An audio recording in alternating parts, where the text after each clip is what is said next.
Now, you know, we got a lot to ask you tonight, girl. Yeah, but first, let's give a background to yourself, to the listeners. Yeah, can you give our listeners a little bit of background? You can tell us about yourself a little bit. All right. Well, I am originally from Chicago, Illinois. Actually, a suburb of Chicago, LaGrange. But I have family on both the south side and the suburbs of Chicago. So I grew up there my whole life. I went to school for acting and found a passion for acting through my father, who has watched, you know, all the old 50s black and white movies with me, Rear Window, all that stuff. And, cool. you know, like I grew a love for, you know, watching life on screen. Yeah.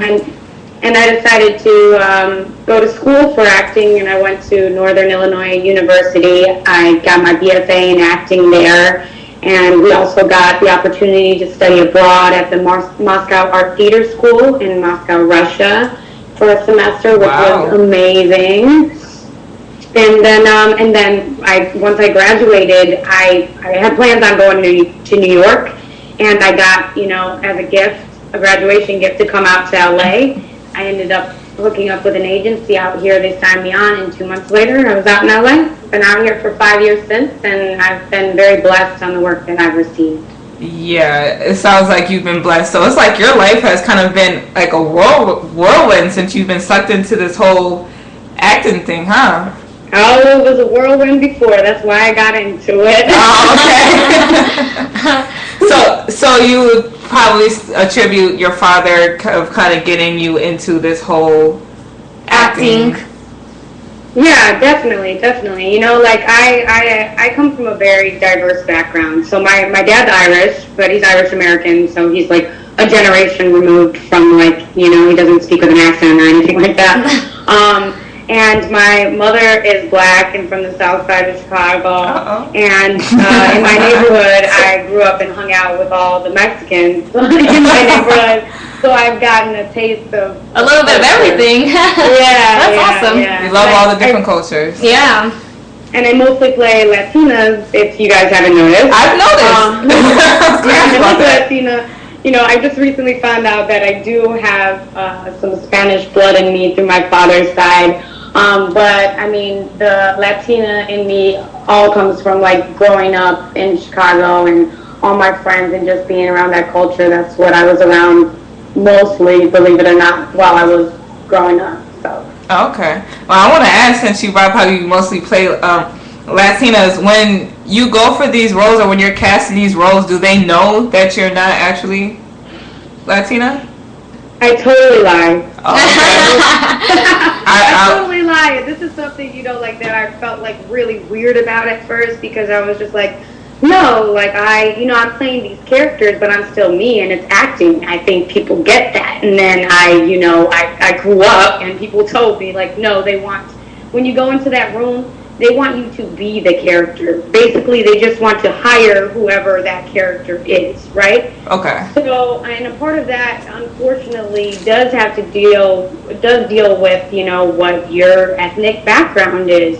So, you know, like, what's funny about Paranormal Activity, I know we're going to talk about that, is so, like, I went in for this one audition before that, and I heard about Carla Wool, who's a casting director who cast the Paranormal Activity, the marked ones, the one that I was in, and also cast East High, that she, you know, like, is very strong with the Latino actors, you know, like, and so when I went in and I asked my agents, they were like, just say whatever you are, right? I told them that you're Dominican. I told them that you're this, you know, like, that's what you are, right? I was like, all right, cool, just let me know, and I will do that. So I went into an audition before Paranormal Activity, and they asked me where I was from, and the character was Mexican. And when they asked me, I was like, Michoacan. And ever says before you ask them where they're from, you know, like, there's a lot of pride within, you know, like, the Mexican community and culture. So if you ask them where they're from, they'll, like, immediately say it out. So I made sure, like, Carla Wool couldn't even finish her sentence, and I told her that I was from Michoacan. I think that's the place that I picked at the time. So that definitely, like, got me in, and it's helped me. And, you know, like, then after I got it, I was more open when other people ask me to, like, tell them the truth and everything, but I think, there's a lot of, like, there's a lot of, like, our imaginations as actors is broad, but not everybody has that same imagination, and you want to create this picture and that you are this character, this person, and that you can portray this story successfully. So unfortunately, your ethnic background is a part of that, and they want it to be authentic as possible, which is good for them, but it's just like still, like, I'm an actor, and I look and I can play different races because I'm ambiguous, and you think that I was black and white. There's very few people, actually guess that, but yeah, so that's my story with that. Okay, and I'm actually glad you told that story, because I was kind of gonna ask about the casting in Paranormal Activity, but yeah, now I answered that. I could embellish on that. It was a very interesting process. So I had, they were looking for a 16-year-old Mexican American girl, and I was like, okay, I still look young, I can play 16. My manager told me that I'm forever 21, so I'm like, I'm cool with that, but now I gotta play 16. So, like, I went in for the initial audition. It went great. It was all improv. They didn't tell us anything. We didn't have a script. We just had these character breakdowns. So I studied my breakdowns. My acting background is Meisner, and a lot of it deals with improv. So I was like, yes, this is right up my alley. It was my first time on a studio, Paramount Studios. Oh, wow. I was like super excited. It was a day before my birthday. I'm like, this is it, man. This is it. Wow. Right, so I go in there, I work with her. It just was like the most fun that I've had in an audition. And I'm like, this is it. And I thought Paranormal Activity, because it didn't have anything to do with fear or anything in the audition. It was just basically, like, hey, your friends they have this video camera and they act stupid and stuff, so you like make fun of them and just like vibe and whatever. So that's what I did. She basically interviewed me. Okay. And so I was like, this is going to be the next Freedom Writers, man. For the Freedom Writers. And I went, like, to find, like, because our characters are from the hood, so I was like, I know the hoods in Chicago. I don't know so much about LA, so I tried to find the LA hood, which is it's different around here, because there's a lot of spots in LA that, I feel like when you go to Chicago. Out here, you kind of, I didn't know the area. I just got out here like 3 months in, so. So anyways, I did my character research, whatever, and I was calling my manager, like, on the daily, like, hey, have we heard anything? Blah, blah, have you heard anything? And she's like, you know what? Like, this happened. You have a good audition, and it doesn't always go through. That doesn't mean, like, don't give up hope, but they're still shopping around. They want to find someone who's 16 or around that age, just like they did for the last Paranormal Activity. So just, hold on, they're still searching. So they did this, like, mass search, like, everywhere. They were auditioning everybody. And it was, like, 6 months later that I was taking a trip to New York, and I was in New York, and I got this call from my manager saying that I have a director's session for the film, which is going to be Paranormal Activity. I was like, what? What are you talking about? Like, wait a minute, I don't even know what I did. Like, I let that go. I came to peace. I had a little ceremony. like, what? Are you serious? Like, this is nuts. And so I went in for the director's session, and it was, it was going all right, but, I was nervous. I had all these other, like, actors who had more experience. I had no real, like, professional experience besides this one job that I booked before. So I didn't know, I'm just like, I'm a theater kid, and I want to do this, and I know that I can. So I was feeling a little, like, off in the first time that I went in. I didn't feel like, like the other actors, because it was improv, they kind of dominated the scene, and I was just like the odd girl out. And I'm like, no, we're all homies, we're together in this, stop cutting me out of the scene.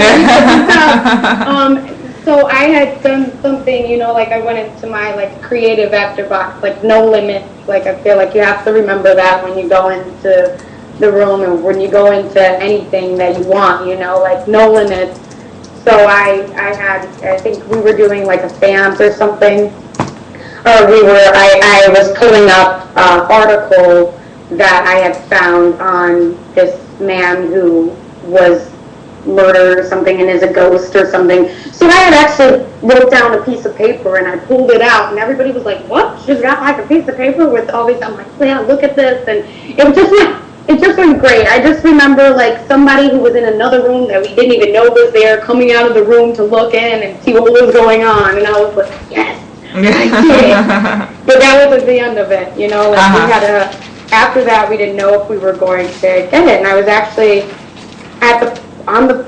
in the parking lot of Paramount Studios talking to Jorge Diaz and Gabrielle Chavarria, like just talking to them about what is this going to be, what is this process, having no idea that we all would be working together in the future. And we had to try and cut it short because I know there's a lot that you guys want to talk about. But when I went into the screen test, which was at this apartment building, and it was basically Christopher Landon, the director, with a camera, tape recording us, and we had what he said was like, okay, so you're gonna go in this room, you hear a noise, and then like he just told us we were gonna hear a noise and we're gonna go and explore in this room. So then what he did was like pop out of the closet or the shower or something. I don't know, he popped out of somewhere. And I screamed and I just ran and I took off. But I'm like, like this is real. This is like found footage, so we need to make it as real as possible. Yeah. So it was like, Gabrielle, that was great, but if you could stay a little bit longer so we could actually see you. I was like, hey, I'm just thinking danger. Like, let's get out of here. So, yeah, that was fun. And then I got the call that I got the job, and we started along the process of creating Paranormal Activity, the Marked One, which was awesome, and it was a lot of trial and error, but it really felt like I was working with my friends. So it was a great first experience. It was awesome. It was pretty awesome, and I've had an up and down relationship with Paranormal Activity. That's true. The series in general. Some are really good, and some are. It's like a hit or a miss with that. But the Mark ones was good because it took a step away from what they had, the narrative they've been following with the previous movies, and those ones just kind of gave me a headache trying to understand everything that was going on. But they definitely, the awesome thing about that from like a producer's aspect is that, like they don't have to have a large budget on these things, and because they get people who aren't as familiar on screen, so they can have that real feel to them, that they have a lot of room to create and to figure out and, try things and not try things. Like literally from what we shot, there could have been like 5 different endings to this movie. Oh wow, okay, that's really cool. But I think it turned out great, and like what they put together. I want to see the rest of what they shot. But it was I feel like it came out good. I wish it got more play than it did.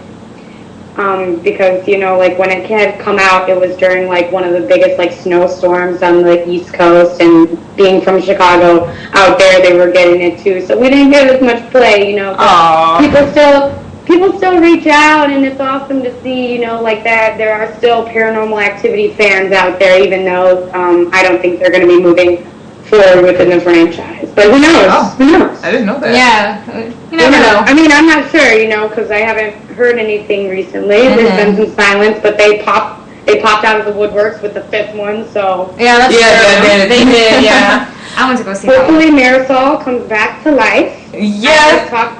I talked to Chris about this. We've had many discussions where I went into his office after filming, and I was like, hey, so really, like, I think, like, she just passes out. Yeah.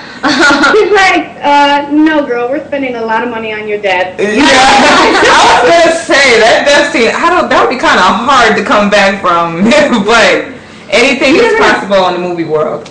Exactly. We're talking, this is a paranormal. There are witches and ghosts, and I mean, a lot of that, what I think they tried to do with the Marked Ones was bring it back to its roots. One, the Latino market is big in the paranormal area and the horror franchises.